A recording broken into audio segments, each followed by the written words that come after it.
Hello, this is Chef John from foodwishes.com with All-American Barbecue Sauce. That's right, I am very excited to be showing you my take on America's most popular style of barbecue sauce, which of course originated in and around Kansas City. And I really do believe that if the average person knew just how easy and simple and incredibly fast this was to make at home, they would still buy it at the store.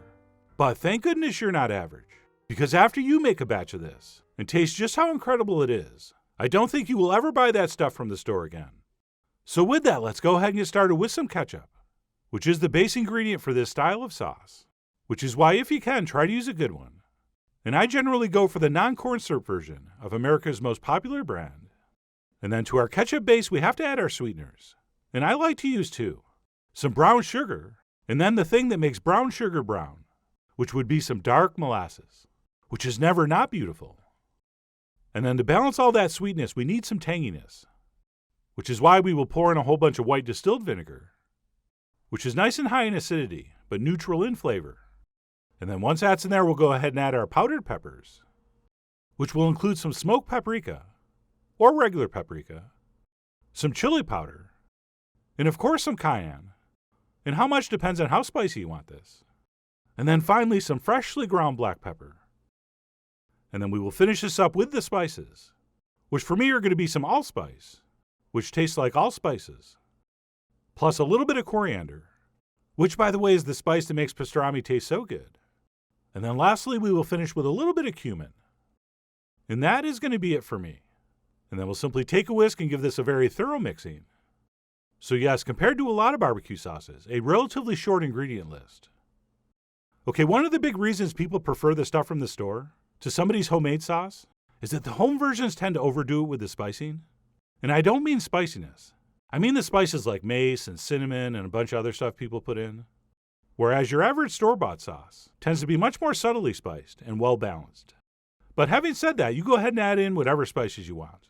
I mean, you guys are after all the bosses of your barbecue sauces.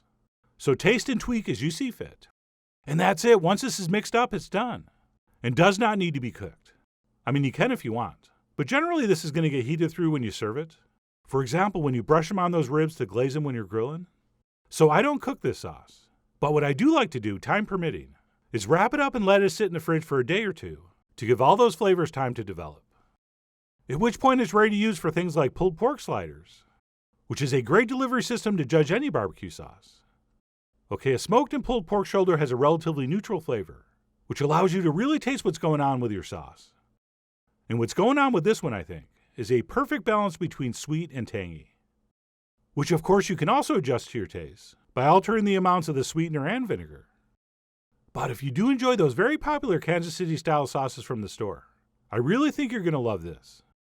And of course, if you want to taste that on something a little less neutral, I find it absolutely fantastic on some highly seasoned ribs, like these amazing salt and pepper ribs, which I am going to show you how to make in an upcoming video very soon, since those really were absolutely stunning. And of course, you don't want to just keep your fancy homemade barbecue sauce in a bowl, which is why you can always funnel it into a squeeze bottle, and then keep that in the fridge until you're ready to use it.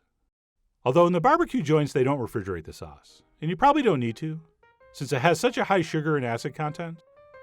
But anyway, that's where I keep mine, until I need to pull it out and squeeze it over some salt and pepper ribs.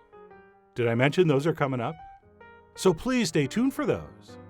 But in the meantime, I really do hope you give this all-American barbecue sauce a try soon. So please follow the links below for the ingredient amounts, a printable written recipe, and much more info as usual. And as always, enjoy.